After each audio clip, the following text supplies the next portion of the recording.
Hey everyone, my name is Shelby and welcome to my YouTube channel. Today we are going to be talking about the Tao of Pooh by Benjamin Hoff. I just finished reading this book and gosh, I love it.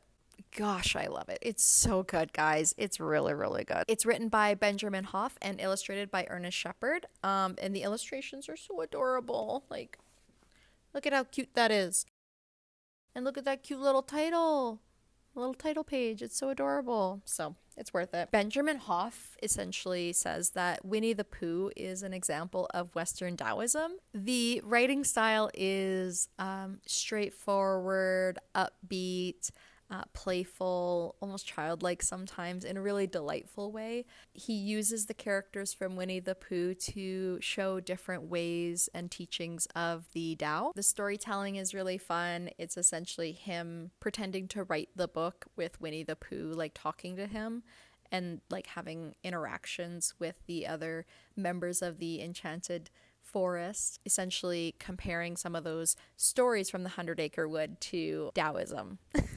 So obviously, like, if you're not familiar with Winnie the Pooh it's a fictional anthropomorphic character written by A.A. Milne. It was a conglomeration of A.A. Milne's own son and his, playing and experiences and whatnot, and then all his toys. Taoism, most famously, is from a author, Lao Tzu, from like the 6th century BC, and it sounds like Lao Tzu may have been a real person, might not have been a real person. He may have been a conglomerate of many authors writing together, all with the same end goal. Lao Tzu wrote a book called Tao Te Ching, I think I'm saying that right, which is essentially the foundation of Taoism, which is a Eastern philosophy. And I did read that book back in a philosophy class, probably around like 2011, but I honestly don't really remember it too much because I was reading about like Confucianism and stuff like that at the same time, so they're all kind of melded together in my brain in some ways.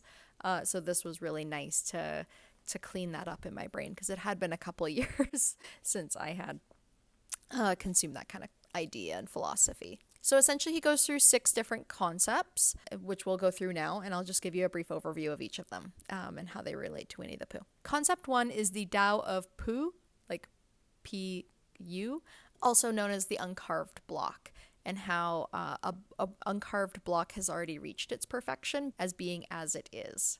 It's the idea that simplicity is a virtue, and that you don't have to overthink it and over-adorn and over-analyze and over-be. You can just be as you are as an uncarved block, because there is value as an uncarved block. Concept 2 is called Coddleston Pie. Okay, so Pooh reads this poem, or says this poem to the author, and then it's kind of analyzed. So I'll read the whole thing to you and then we'll talk about it. Coddleston, Coddleston, Coddleston Pie, a fly can't bird, but a bird can fly. Ask me a riddle and I reply. Coddleston, Coddleston, Coddleston Pie. Coddleston, Coddleston, Coddleston Pie, a fish can't whistle and neither can I. Ask me a riddle and I reply. Coddleston, Coddleston, Coddleston Pie. Coddleston, Coddleston, Coddleston Pie, why does a chicken? I don't know why. Ask me a riddle and I reply. Coddleston, Coddleston, Coddleston Pie. Okay, so each of those things, a fly can't bird, but a bird can fly. It's about dealing with things as they are and not how we wish they would be. A fish can't whistle and neither can I. Yeah, fish can't whistle and neither can I. It's about accepting you for who you are and the things that you're capable of. Why does a chicken? I don't know why. That part is all about accepting the unknown in your life. There are things that are unknowable, and even if we know the answer, sometimes they're kind of circular answers, right?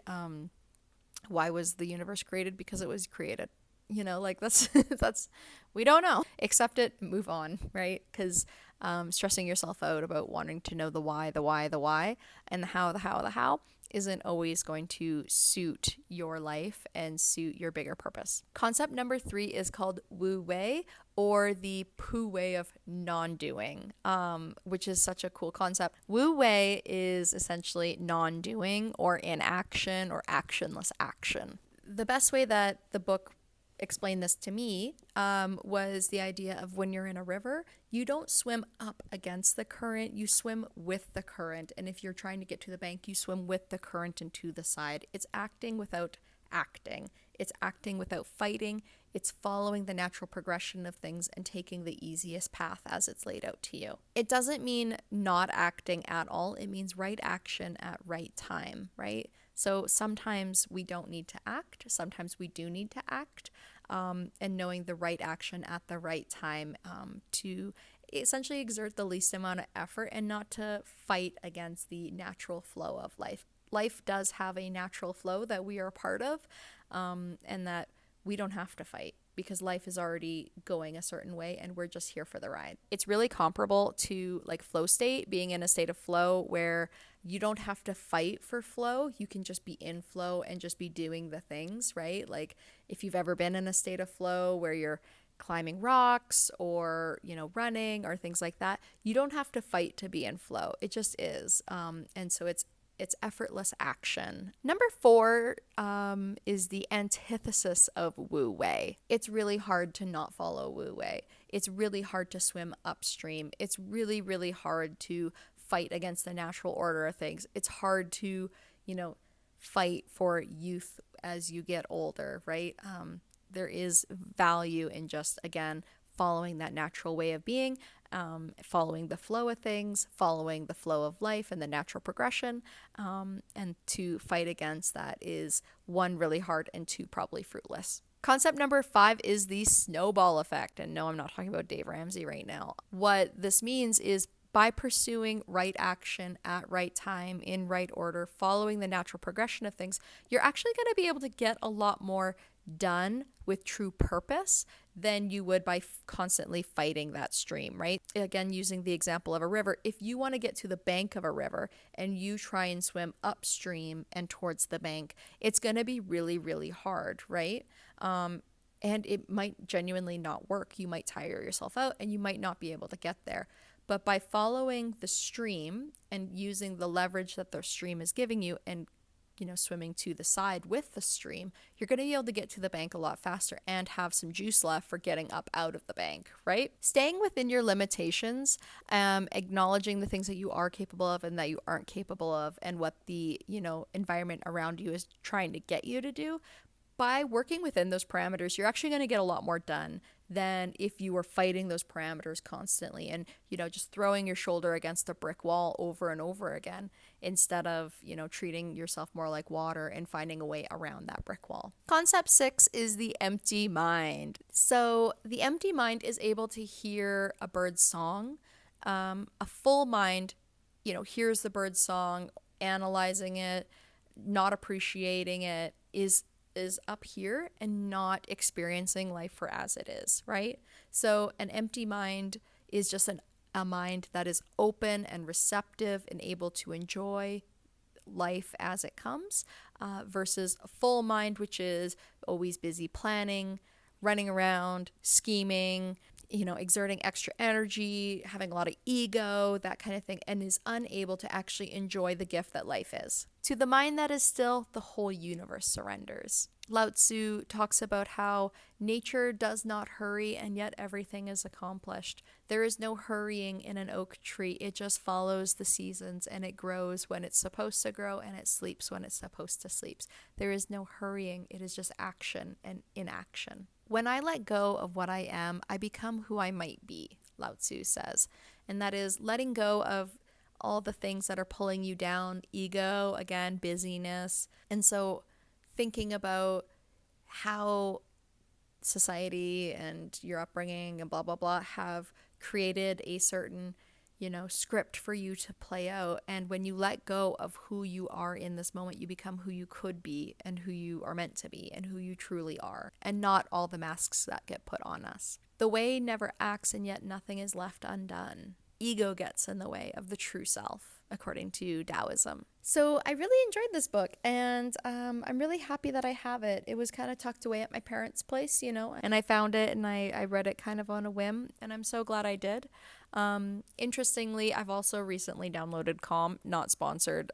Like live your life. If you want to meditate like that, do it or don't. I have no business because I'm just doing it right now. But there is a nice little series on it that is about the Tao of Pooh, and it talks about Wu Wei and the busyness of rabbits and ego and all those little things, right? So I just feel like this concept has been coming into my life quite a bit lately, especially with recently reading Marie Kondo and those types of books. So I feel like there's a real pull in me right now for trying to let go of the idea of swimming against the current. There's something really pulling me, maybe internally, or maybe it's the universe telling me to quit swimming against the current and just swim with the current for a bit, and be who I am and be my most authentic self. All right, well, I think that's it for this video. Thank you so much for watching. If you got any value out of it, please like, subscribe, all the good things. Comment down below if this is your jam. And if you like Winnie the Pooh. Comment down below if Taoism is something that you're into, and let me know if this is the kind of content that you enjoy, because I sure enjoy making it. So if you like it, let me know, because I'll keep doing it, by golly, All right, well, thanks anyway, and I'll talk to you later. Okay, bye.